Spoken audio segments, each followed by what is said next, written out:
Hey there folks, in today's video we're going to be showing you how to replace the front wheel hub on all 2010 through 2017 Chevy Equinoxes. Now the reason we're doing ours today is because of the service STABILITRAK warning. So I'll show you why once we get the hub off. So let's get started. We got to take the brakes off first.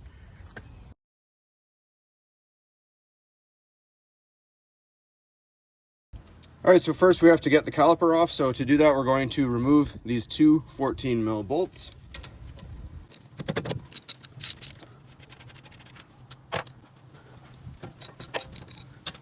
Now you may need a pair of vice grips to hold the slider pin, just depends how seized your bolt is.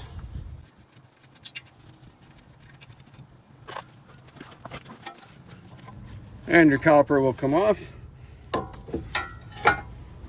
Alright, now you just want to safely rest your caliper up on the strut with a bungee cord attached to it just so it doesn't fall while you're banging things around here. Then next we're going to take off these two caliper mounting bracket bolts with an 18mm socket.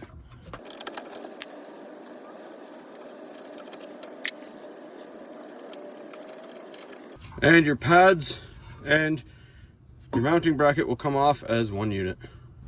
Alright, next we have to remove the ABS wheel speed sensor right here at the back of the steering knuckle. To do that we're going to use a 10mm socket.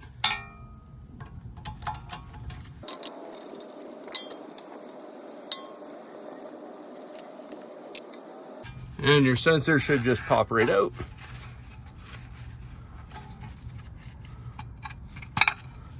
Just hang that at the back, out of the way.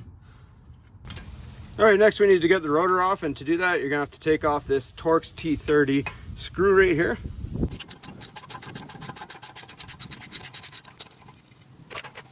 And gently take the rotor off and put it in a safe place. All right, next we're going to remove this axle bolt with a 36mm socket and a breaker bar.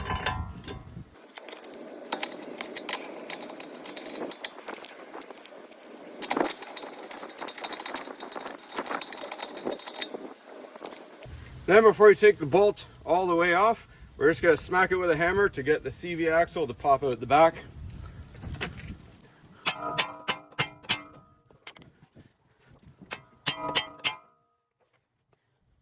And then you can take the bolt off the rest of the way.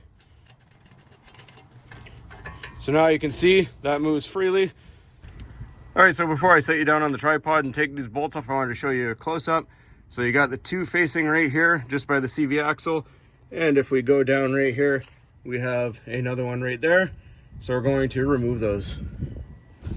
All right, now to remove these three bolts, you need a 13mm socket and a swivel.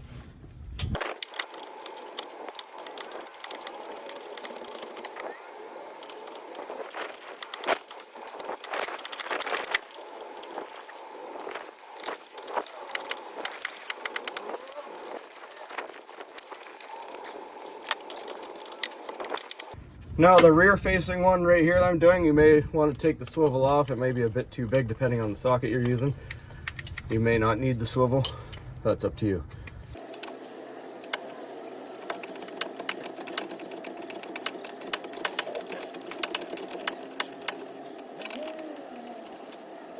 Alright, so we've soaked this with a little penetrating oil. Now we're just going to hit it with a hammer till it comes off.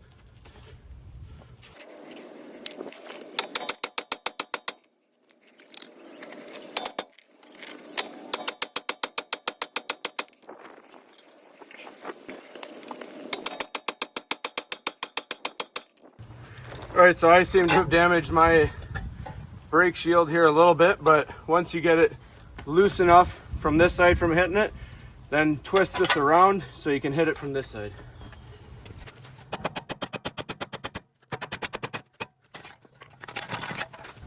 Alright, so now that the fun part of hitting it with a hammer is over, we're just going to clean all the corrosion out of the steering knuckle here so the new one won't corrode back on.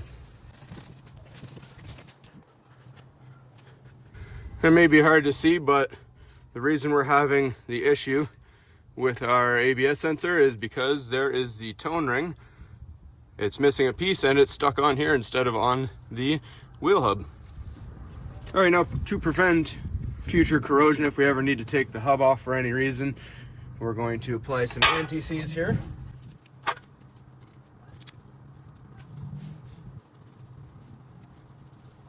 And we're just going to put some on the splines here as well of the CV axle, just to make it a little easier to get on. Just make sure you don't get it on the threads. All right, so here we have the OEM fit wheel hub. There's the product number at the top. This was sent to me by a company called Day Zero Auto, and I want to give them a huge thanks for sending me this. I'll put a link in the description where you can check out their website. So all we have to do is line it up with the splines. We're going to put our brake shield on temporarily, slide this into place.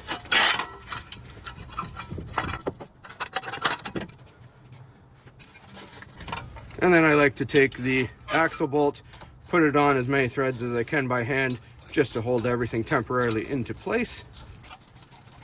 All right, so we're going to take our 13 mil bolts, the 3 of them, and put them in the back of the wheel hub and get them started.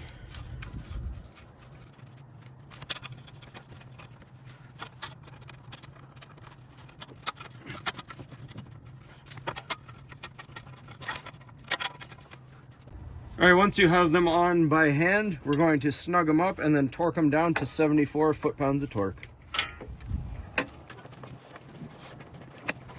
We're gonna go in a crisscross pattern to make sure the hub goes in straight.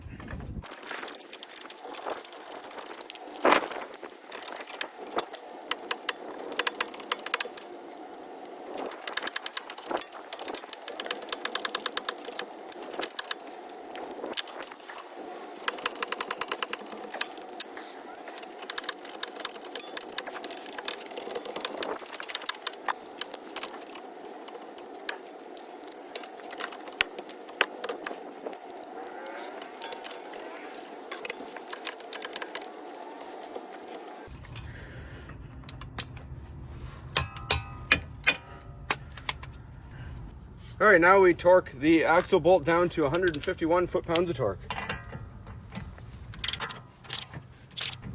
And as you do this, it'll also pull the CV axle through.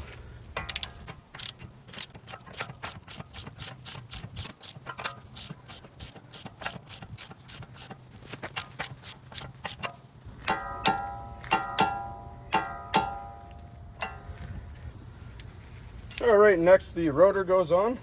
And just line up your Torx screw hole with the one on the hub there. And tighten it down.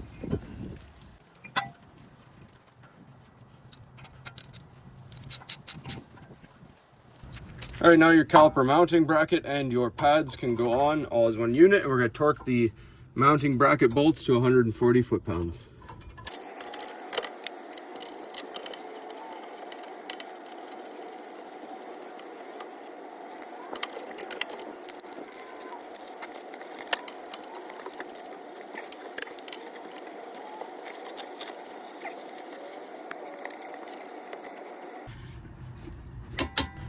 All right, and then we put our caliper back on and torque it down to 20 foot-pounds of torque.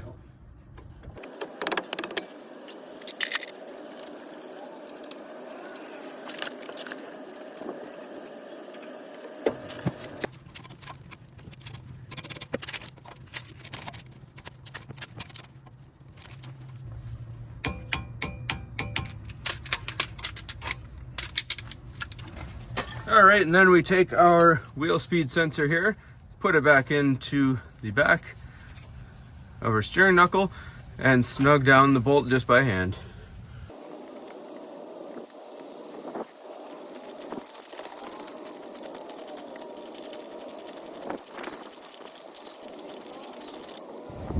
All right, so that's about all there is to it, folks. Obviously, the next step is put your wheel back on and torque it down to 140 foot-pounds of torque. Give it a test drive on some back roads before you go on any highway drives, and your light should disappear after a few runs. So hopefully this was helpful, and as always, please don't forget to like and subscribe.